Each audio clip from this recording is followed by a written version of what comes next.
Salut, je m'appelle Bob Cringely et je suis là pour vous raconter comment la micro-informatique a envahi le monde. Quel rapport avec le basket? Eh bien en fait je suis venu ici à cause de cet homme assis là-bas. Il s'appelle Paul Allen et tout ce que vous voyez lui appartient. Le gymnase, l'équipe de basket en maillot blanc et les danseuses et tout. Quand on possède 8 milliards de dollars, on peut bien s'offrir ce genre de jouet. Merci les micro-ordinateurs. Dans les années 70, Paul Allen et son copain de lycée Bill Gates ont démarré une minuscule entreprise de logiciels, j'ai nommé Microsoft. Aujourd'hui, Allen est plus riche que Crésus et Gates plus riche qu'Allen. Il y a 20 ans, des jeunes gens comme Gates et Allen ont inventé l'informatique individuelle qui, incroyable mais vrai, n'existait pas à l'époque. Aujourd'hui, la micro-informatique se situe au 3e rang mondial des secteurs les plus rentables, après le pétrole et la drogue. Mais le plus incroyable, c'est que tout a commencé par hasard, parce qu'une poignée de bidouilleurs cinglés d'informatique voulaient épater leurs amis.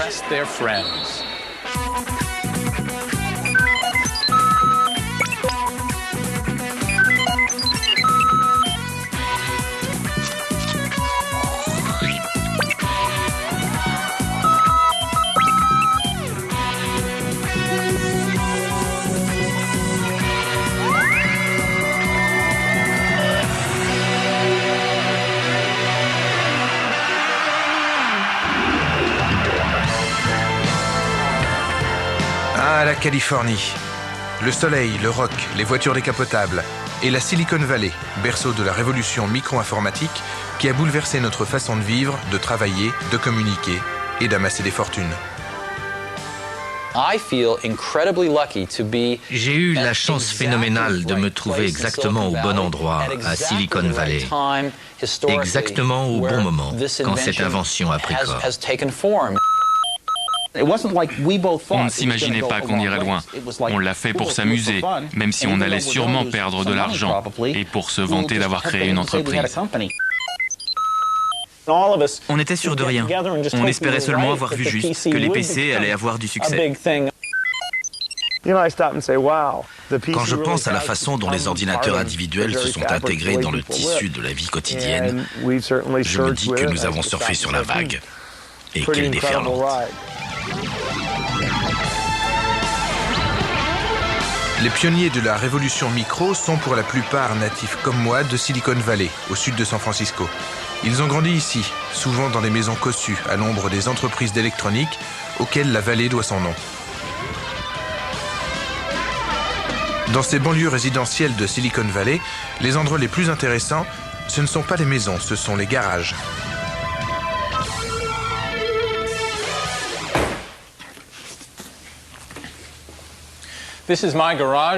Voici mon garage et voilà mon bric-à-brac. Je dois être le seul type du quartier qui utilise son garage pour ranger sa voiture. Tous les autres s'en servent de local pour démarrer une entreprise d'informatique et faire fortune. Moi, je n'ai pas fait fortune. Je suis un raté. J'ai écrit quelques logiciels qui ont failli fonctionner et bricolé quelques appareils qui n'ont jamais marché. Mais je suis l'homme de la situation pour vous guider dans le monde de la micro-informatique. À moi, on me dit tout.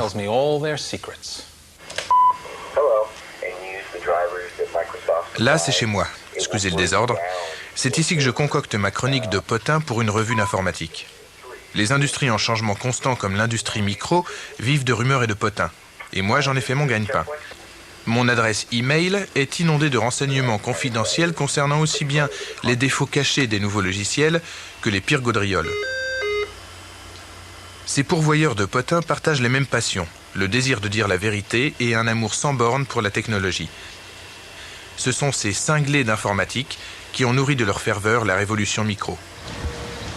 Les comprendre, eux, c'est commencer à comprendre cette révolution. Et s'il y a un endroit au monde où on est sûr de rencontrer, c'est au Weird Stuff Warehouse, la boutique de bizarreries électroniques la plus courue de la côte ouest. Les fêlés des circuits. Chaque génération en produit son lot.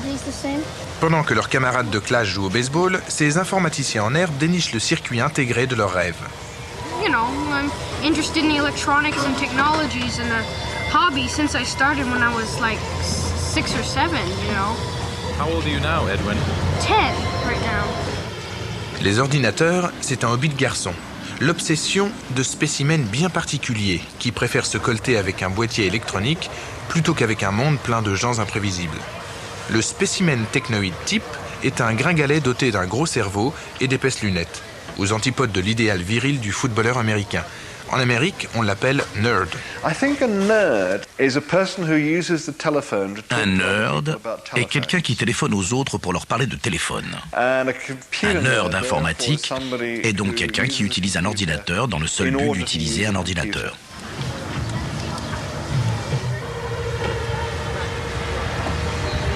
What do your friends think of you? Boy, he's a nerd. Yeah. But I don't mind. I'm used to being called a nerd.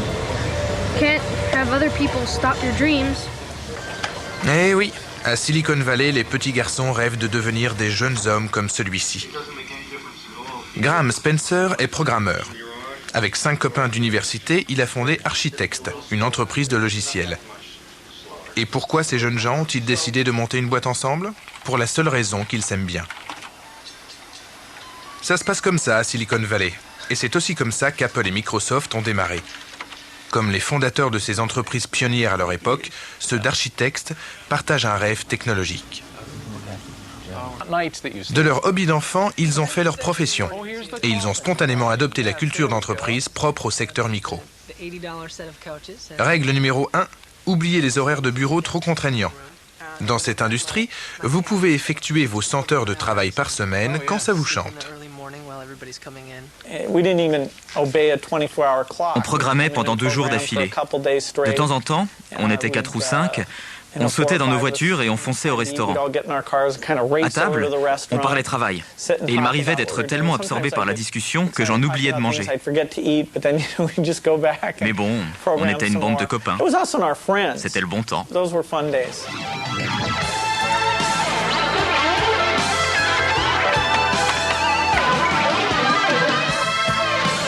Dans toutes ces jeunes entreprises, on retrouve le même mélange travail-pagaille.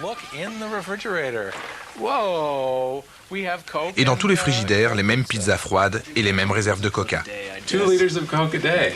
And do you think of it like as brain food? That keeps me going. That and listen to heavy metal and get caffeinated and hack.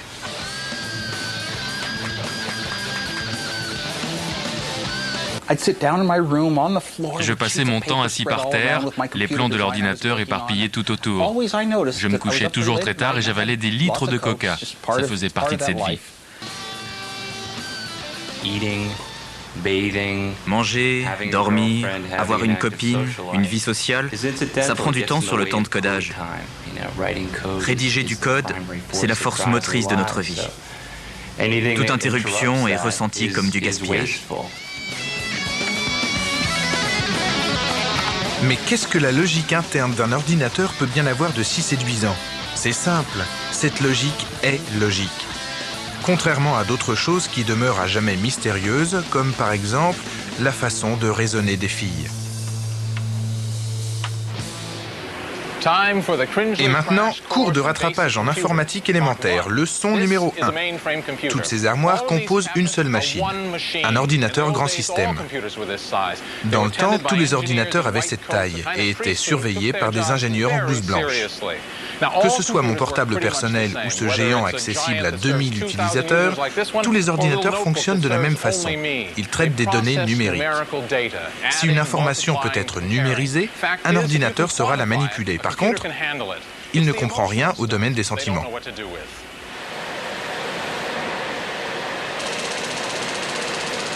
Pour parler à un ordinateur, il faut utiliser un langage machine, une combinaison de 1 et de 0 appelée code binaire.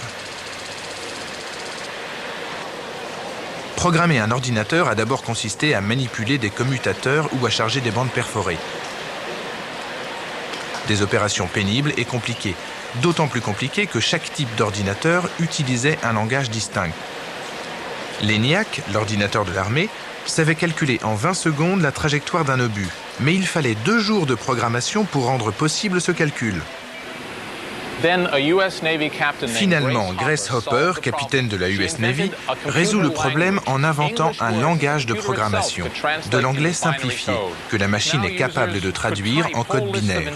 Dès lors, on peut utiliser un clavier pour écrire un programme, au lieu de s'enquiquiner avec les commutateurs. Ce premier langage, baptisé COBOL, ouvre la voie à d'autres, tels le Fortran ou le BASIC, qui contribuent à rendre les ordinateurs plus faciles à utiliser. Aujourd'hui, programmer consiste à taper de longues listes d'instructions sur le clavier d'un ordinateur.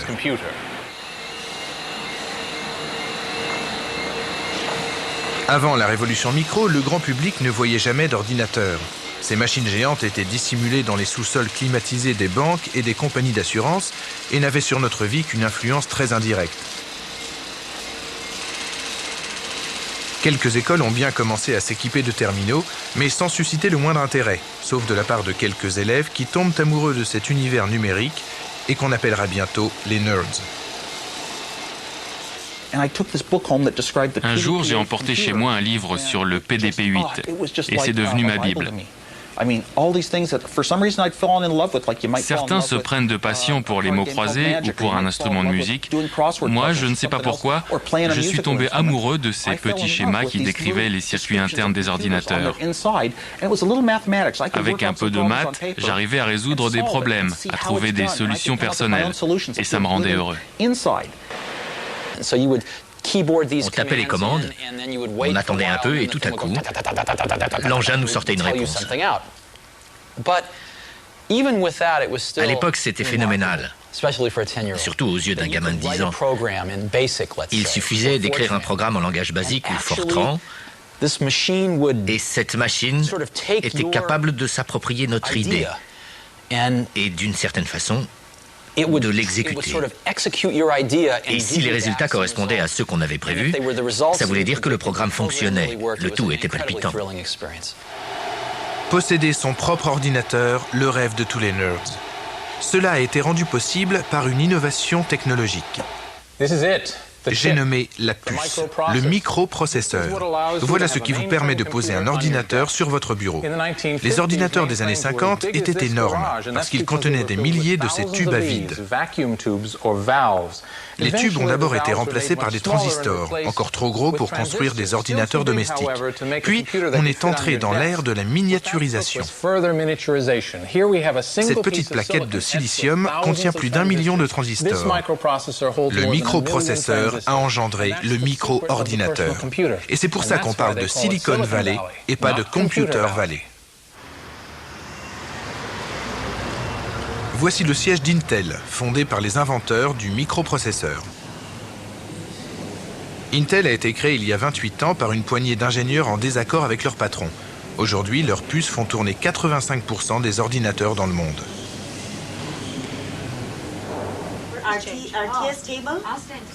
En même temps que la puce, Intel a inventé la culture informelle d'entreprise, toujours en vigueur à Silicon Valley. Pas de parking réservé, OK Bob au lieu de oui monsieur le directeur, et pas de bureau, seulement des box. Voilà le box du président. Gordon Moore est l'un des fondateurs d'Intel. Sa fortune dépasse les 3 milliards de dollars. Moi, si j'étais aussi riche, j'aurais un bureau, ou au moins une porte. Dans notre secteur, les gens qui comptent sont ceux qui comprennent ce qui bouge. Et ce ne sont pas forcément les dirigeants. Il est fondamental que ces gens-là jouent un rôle décisionnel. Nous nous sommes organisés pour que toutes les personnes compétentes aient leur mot à dire, quel que soit leur statut dans l'entreprise. En 1974, Intel produit la puce 8080, assez puissante pour faire fonctionner des ordinateurs. Mais bizarrement, à Intel, personne n'y pense. Leur produit est destiné aux machines à calculer et aux feux de circulation. Intel détient tous les éléments pour créer la micro-informatique, mais l'étincelle ne jaillit pas. Heureusement, elle s'allumera ailleurs. En janvier 1975, la couverture d'une revue annonce la naissance du premier micro-ordinateur, baptisé Altair 8800. C'est l'idée saugrenue d'un ancien officier de l'armée de l'air, Ed Roberts. Aujourd'hui, je me rends compte que c'était un projet mégalomaniaque. Si je devais le refaire maintenant, je renoncerais d'avance parce que je verrais tout de suite que c'est impossible. Mais à l'époque, on était jeunes et sans expérience. On ne savait pas qu'on ne pouvait pas le faire. En 1995, on a organisé une exposition pour célébrer le 20e anniversaire du célèbre Altaïr. Ed Roberts rappelle modestement qu'il a construit cet ordinateur pour la seule raison qu'il rêvait d'en posséder un lui-même. On était quelques-uns à mourir d'envie d'utiliser les ordinateurs. À l'époque, on n'en trouvait que dans les grandes compagnies. Il fallait obtenir une autorisation pour s'en approcher. En fait, personne n'y avait accès. Rien que l'idée qu'on pouvait avoir un ordinateur et l'utiliser comme on le voulait, c'était génial.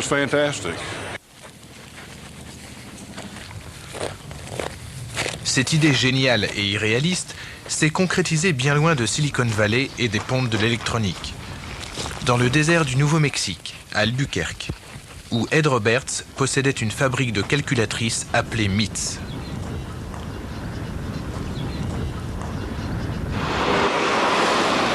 En 1974, MITS est au bord de la faillite. Je suis allé voir ma banque. Soit ils acceptaient de nous prêter 65 000 $, soit on fermait. Quand ils m'ont demandé combien je pensais vendre de ces nouvelles machines la première année, j'ai répondu 800, ce qui était plus qu'optimiste. Un mois après le lancement, on recevait 250 commandes par jour. L'Altaïr était vendu en kit.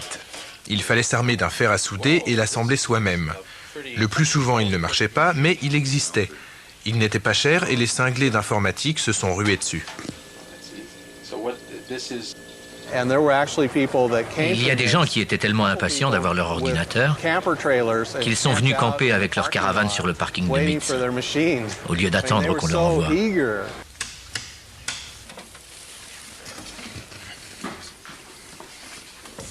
This is an Altair computer, the first personal computer. Moi aussi j'ai un Altaïr, et pas n'importe lequel. La deuxième machine fabriquée. La première, envoyée à une revue pour être photographiée, a été perdue par la poste. Cette boîte est donc le plus ancien ordinateur individuel au monde. Une pièce de collection qui marche toujours. Mais pour faire quoi? Sur le devant, il y a des rangées d'interrupteurs et des voyants lumineux. Derrière, il n'y a rien. Aucune prise qui permette de brancher un clavier, un moniteur ou une imprimante. En fait, cette machine ne sert quasiment à rien. Pourtant, ceux qui en possédaient une en 1975 étaient ravis.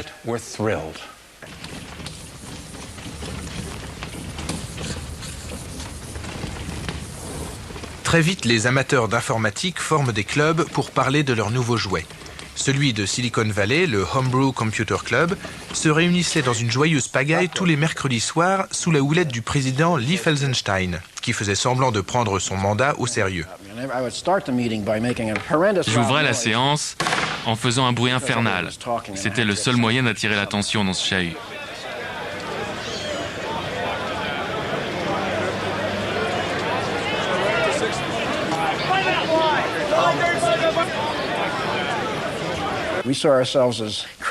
On se prenait un peu pour des savants fous, au génie méconnu.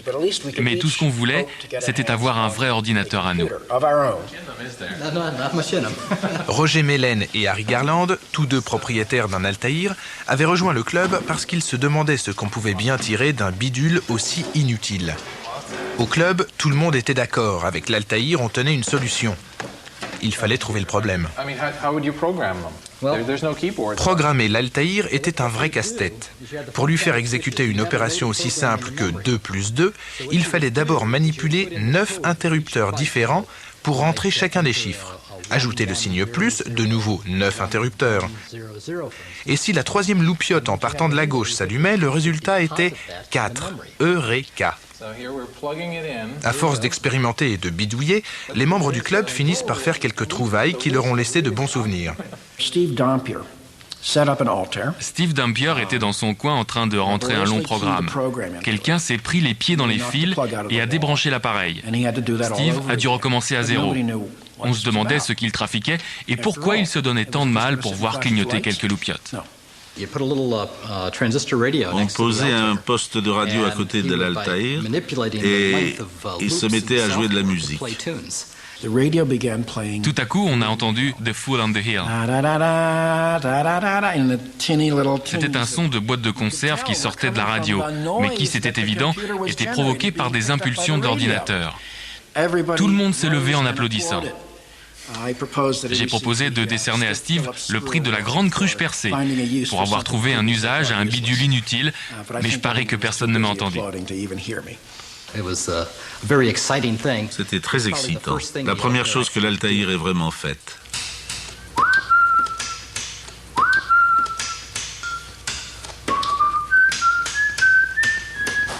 Pour améliorer les performances de l'Altaïr, il lui fallait un langage de programmation, une version du BASIC adaptée au petit ordinateur. Mais cet interpréteur BASIC n'existait pas encore parce que les experts s'accordaient à penser que même le BASIC n'était pas assez basique pour tenir dans la minuscule mémoire de l'Altaïr.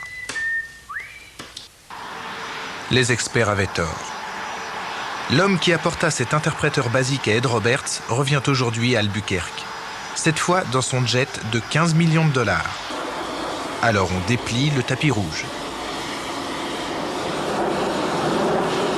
Paul Allen, cofondateur de Microsoft avec Bill Gates, est venu participer aux festivités du 20e anniversaire de l'Altaïr.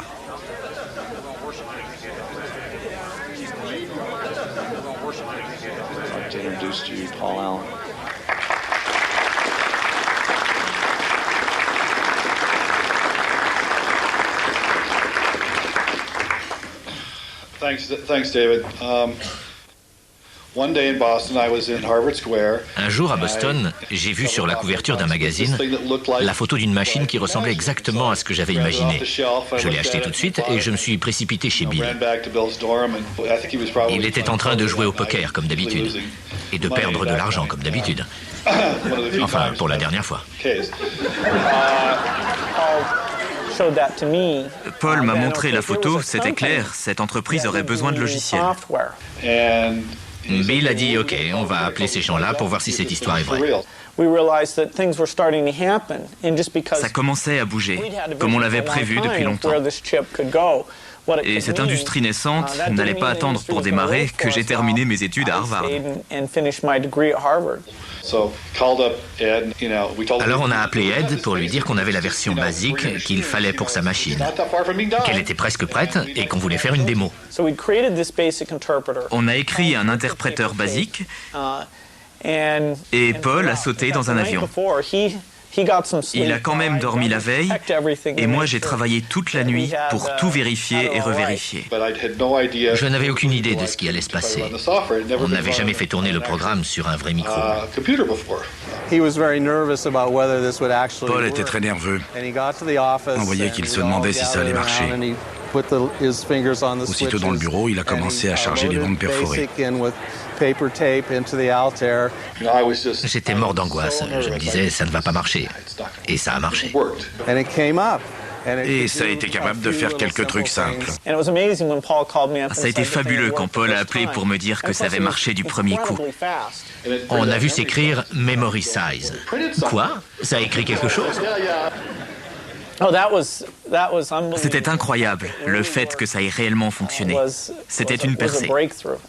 Peut-être que Microsoft n'existerait pas si cet écran ne s'était pas animé. Tout pourrait être différent aujourd'hui.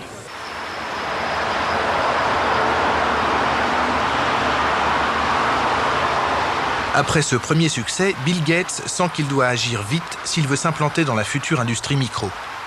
Il abandonne ses études de mathématiques à Harvard et part pour Albuquerque rejoindre Paul Allen. Ils se sont installés dans un motel en face de Beats, le Sundowner, fréquenté surtout par des prostituées et des dealers. Ils écrivaient la version complète du BASIC pour l'Altaïr. Petit à petit, Microsoft est né ici, à Albuquerque. On a embauché des copains de lycée et on s'est tous entassés dans cet appartement. On était très jeunes. J'avais 19 ans. Alors on était bourrés d'énergie. Ils ont travaillé très dur en écoutant de la musique très fort. Parfois j'étais obligé de sortir de leur bureau parce que la musique était trop forte.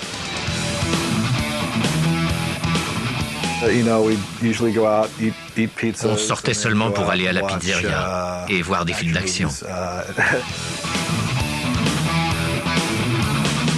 Ils travaillaient toute la nuit. Parfois j'arrivais le matin et je trouvais Bill qui dormait par terre. Je connais encore le code source par cœur. On faisait notre travail avec amour. On peaufinait tous les détails. Et ce perfectionnisme a payé.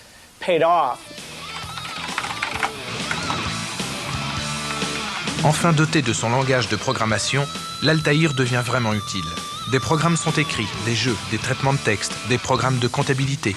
En moins d'un an, des dizaines d'autres sociétés se mettent à fabriquer des micro-ordinateurs. Même s'il passe inaperçu parce qu'il ne s'adresse encore qu'aux amateurs bien informés, le marché du micro est né.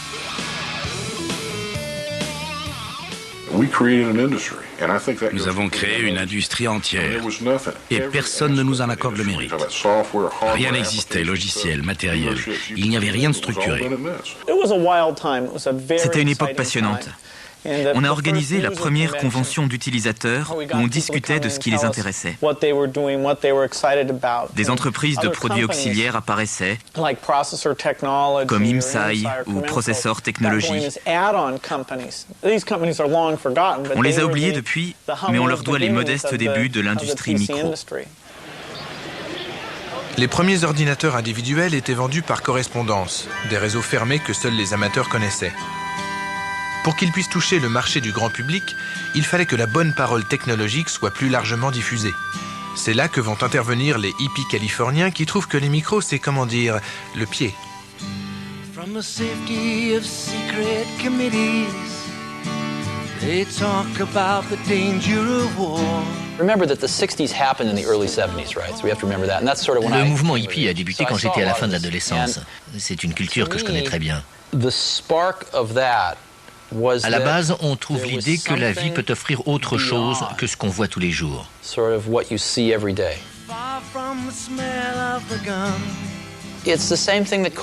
la même idée qui pousse les gens à vouloir devenir poètes au lieu de banquiers. Je trouve ça merveilleux. J'ai la certitude qu'on peut intégrer cet état d'esprit dans des produits fabriqués en usine et que les gens sentent la différence.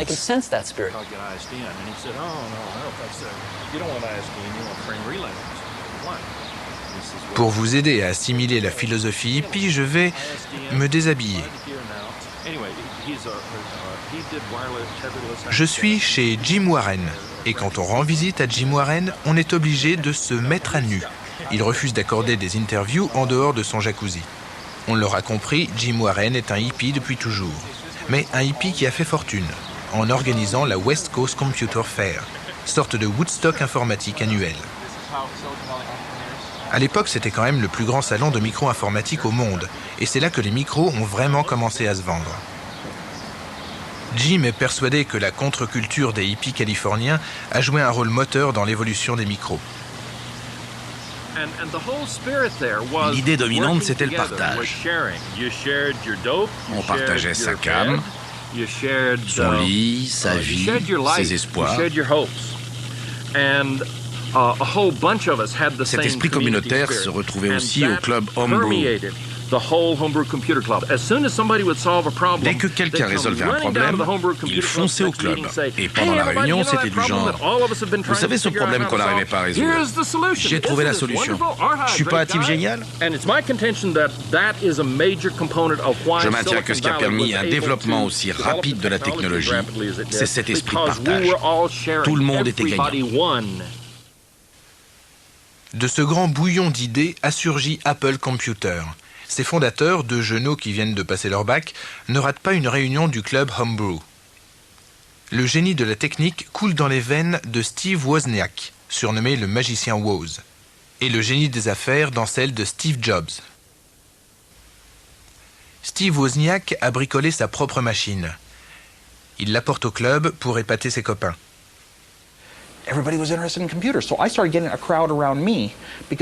J'étais trop timide pour prendre la parole pendant les réunions. Mais après, les gens venaient voir l'ordinateur que j'avais construit. Chaque semaine, je l'améliorais un peu. Je les laissais se servir du clavier et je leur expliquais comment ça marchait. Aujourd'hui, je saurais aller voir les gens et me montrer plus promotionnel. Mais à l'époque, je ne savais que répondre à des questions précises. Mais quand même, je suscitais pas mal d'intérêt au club. Steve l'a remarqué et m'a dit « On va monter une société pour vendre ce machin ». Il a trouvé le nom d'Apple et voilà comment tout a commencé.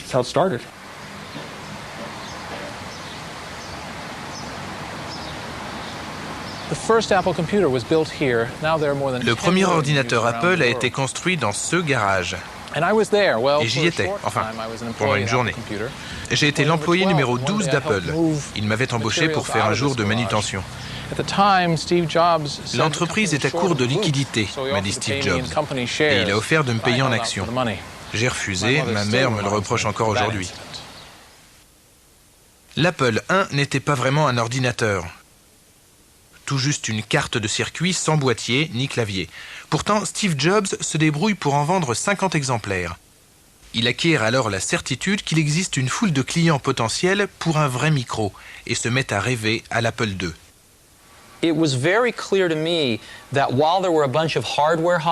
Il y avait d'évidence un certain nombre d'amateurs d'informatique capables d'assembler eux-mêmes un ordinateur à partir de notre carte. Mais il était évident que pour chacun de ceux-là, il en existait 1000 autres qui ne savaient pas bricoler du matériel, mais qui désiraient ardemment créer et utiliser des programmes, comme moi quand j'avais 10 ans. Mon rêve pour l'Apple II, c'était de commercialiser le premier ordinateur pratique à utiliser. À l'époque, c'est infaisable. Trop cher et trop compliqué à fabriquer, parce que nécessitant trop de puces. Mais Woz le magicien ne sait pas ce que veut dire infaisable. Je me suis dit, pourquoi l'ordinateur et le moniteur devraient-ils avoir chacun leur mémoire? Ils n'ont qu'à partager la même. Ça faisait des puces en moins. Et je me suis plongé dans les manuels et j'ai déniché une puce qui faisait le même travail que 5 autres. Comme ça, petit à petit, j'ai réduit le nombre de puces. Résultat, génial, un ordinateur avec écran couleur sur lequel on pouvait programmer des jeux ou tout ce qu'on voulait. C'était la machine dont j'avais toujours rêvé pour moi-même.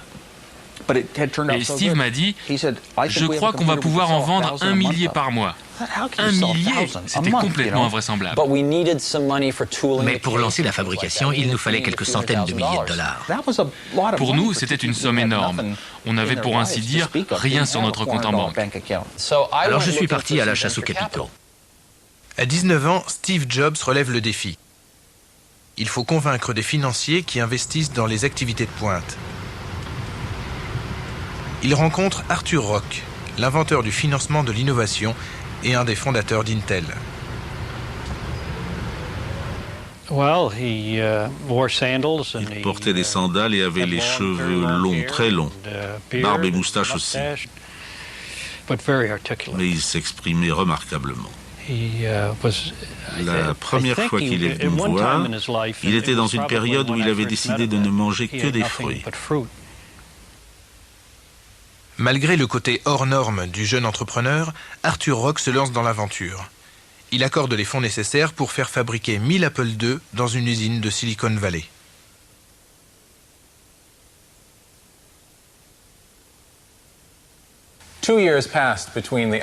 Deux ans séparent l'Altaïr de l'Apple II. 2 ans de progrès.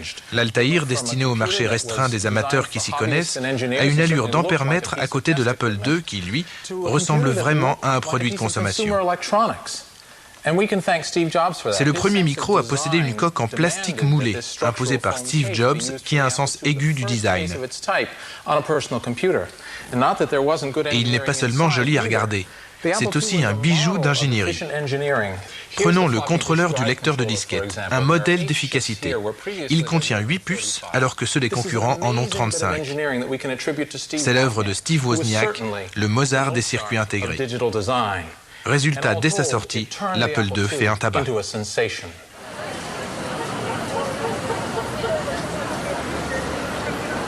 Le lancement a lieu en 1978 au Salon de l'informatique organisé par Jim Warren. Parmi les dizaines d'exposants, une seule compagnie propose une machine qui ressemble réellement à un micro-ordinateur moderne et non à un kit de bidouilleur.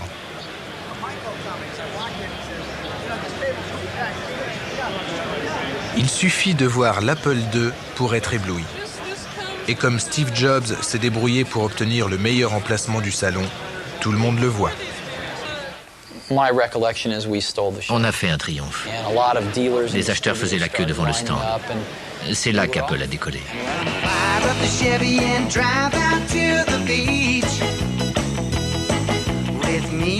Pendant les 2 années suivantes, Apple connaît une croissance explosive. Dans une ambiance euphorique, la jeune entreprise, installée dans des bureaux à Cupertino, toujours en Californie, gagne de l'argent à foison. Les deux Steve ont une vingtaine d'années et certains de leurs employés sont encore plus jeunes. Chris Espinosa a 14 ans quand il est embauché pour faire des démonstrations aux acheteurs. Presque 20 ans plus tard, il travaille toujours chez Apple.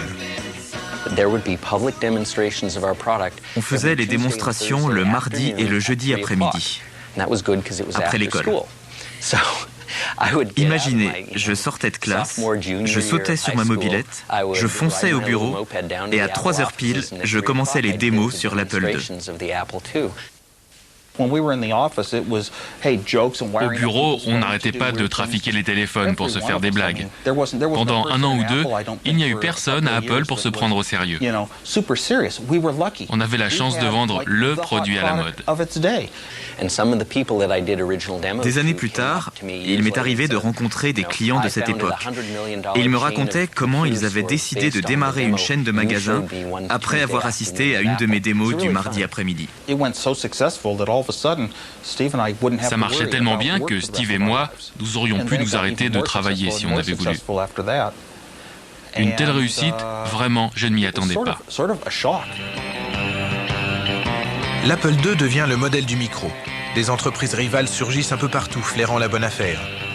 Mais le marché du micro est toujours limité au marché des amateurs, des barbus qui trouvent qu'un micro fait merveille pour contrôler un réseau de trains électriques.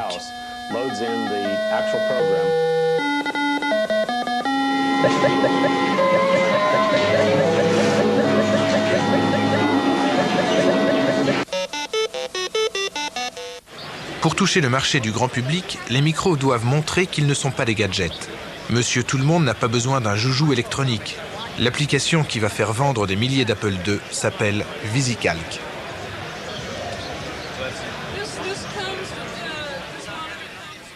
C'est le premier tableur.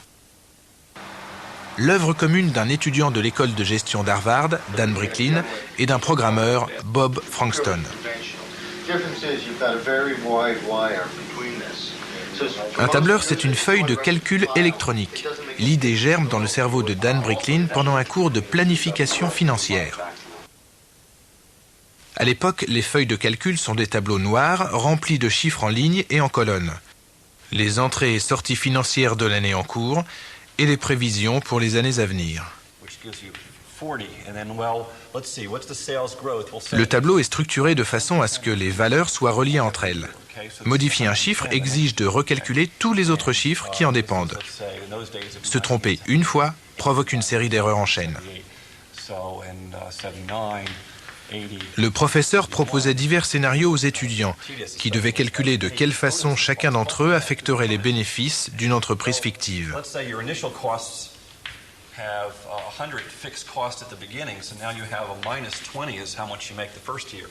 Ces exercices étaient très laborieux pour Dan Bricklin qui n'était pas très fort en calcul mental. Et il rêvait d'un ordinateur qui viendrait remplacer toutes ces opérations manuelles très ennuyeuses. J'ai imaginé un tableau magique qui fonctionnerait comme un traitement de texte. Quand on change un mot, il repagine automatiquement. L'idée du tableur, c'est que quand on change un chiffre, il recalcule automatiquement toutes les valeurs qui en dépendent. Pour gagner du temps, Dan Bricklin demande à son ami Bob Frankston de l'aider. Ils se partagent la tâche. Dan analyse et peaufine le concept. Bob rédige les lignes de code. En quelques mois, le travail est bouclé.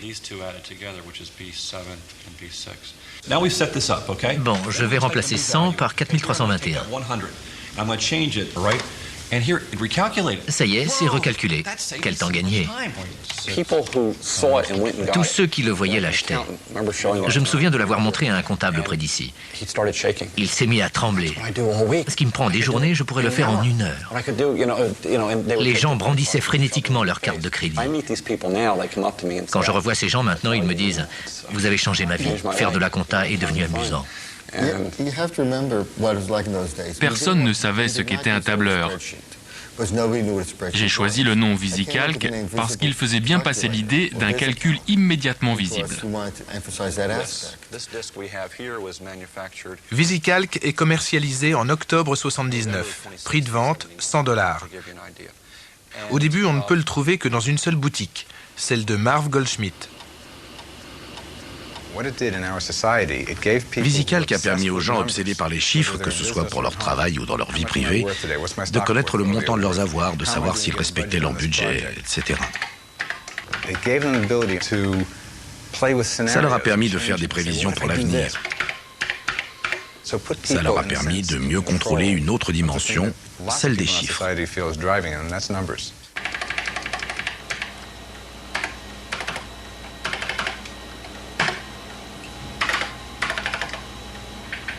Les ventes de VisiCalc décollent très rapidement. Les petits patrons et les cadres financiers se jettent sur ce programme capable de prédire l'avenir en un clin d'œil. Et par la même occasion, ils se jettent sur l'ordinateur pour lequel VisiCalc a été conçu, l'Apple II.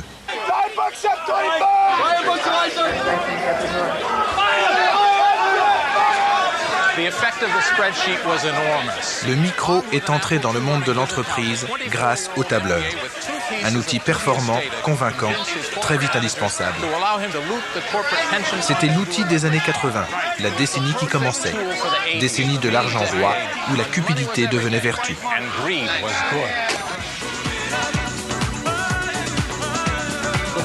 C'est l'époque des Golden Boys, où les jeunes diplômés veulent tous faire une carrière éclair à la bourse, où les fortunes s'amassent et se désintègrent en 1 minute.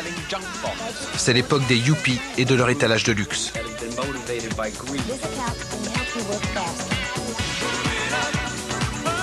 En l'espace de 5 ans, le jouet de 1975 s'est hissé au rang de technologie capable de faire évoluer notre société. Le tandem Apple II VisiCalc a lancé la révolution micro. Tout le monde était emballé par ce qu'on faisait. Comme pour Internet aujourd'hui, les médias en parlaient tout le temps. Chaque fois qu'on ouvrait un journal ou un hebdo, on tombait sur un article qui parlait de ces petits ordinateurs qui montent. Apple était la société phare. On nous décrivait comme les leaders d'une révolution. Et nous, on y croyait vraiment. On allait changer la vie des gens. Une réussite prodigieuse pour une entreprise née dans un garage seulement 3 ans plus tôt. Une réussite qui n'a pas souri à tous les pionniers de la micro. Dan Bricklin décida de ne pas breveter son idée de tableur. D'autres s'en emparèrent et il n'a touché aucun droit sur les millions de tableurs, autres que VisiCalc, vendus dans le monde depuis 1979. On peut peut-être regretter de ne pas avoir aussi bien réussi que d'autres. Ce serait agréable d'être multimilliardaire. Mais si on ne l'est pas, c'est en partie parce que ce n'était pas notre ambition.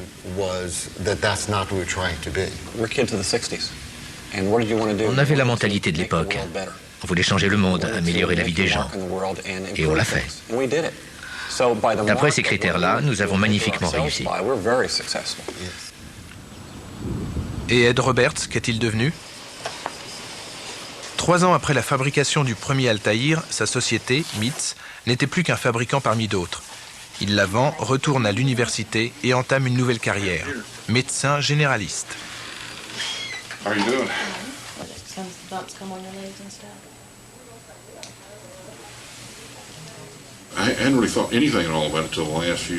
ne pensais plus à tout ça depuis des années, mais récemment des gens ont commencé à s'attribuer tout le mérite de ce que nous avons réalisé à MITS. C'est nous qui avons sué et travaillé, et ils essayent d'en récolter les lauriers, c'est frustrant. L'inventeur du premier micro-ordinateur n'a jamais fait fortune. Par contre, ceux qui ont su exploiter l'idée En 1980, Apple est introduite en bourse. Du jour au lendemain, ses fondateurs, actionnaires majoritaires, sont parachutés multimillionnaires. Je pesais $1 million à 23 ans, 10 millions à 24 et 100 millions à 25.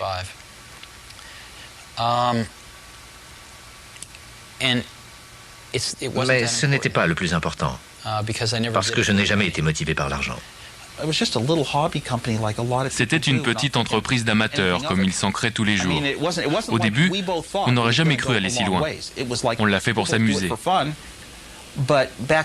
Mais à l'époque, pendant une période de temps très courte, quand on savait dessiner les plans d'un ordinateur, on pouvait en faire un succès énorme, comme l'Apple II.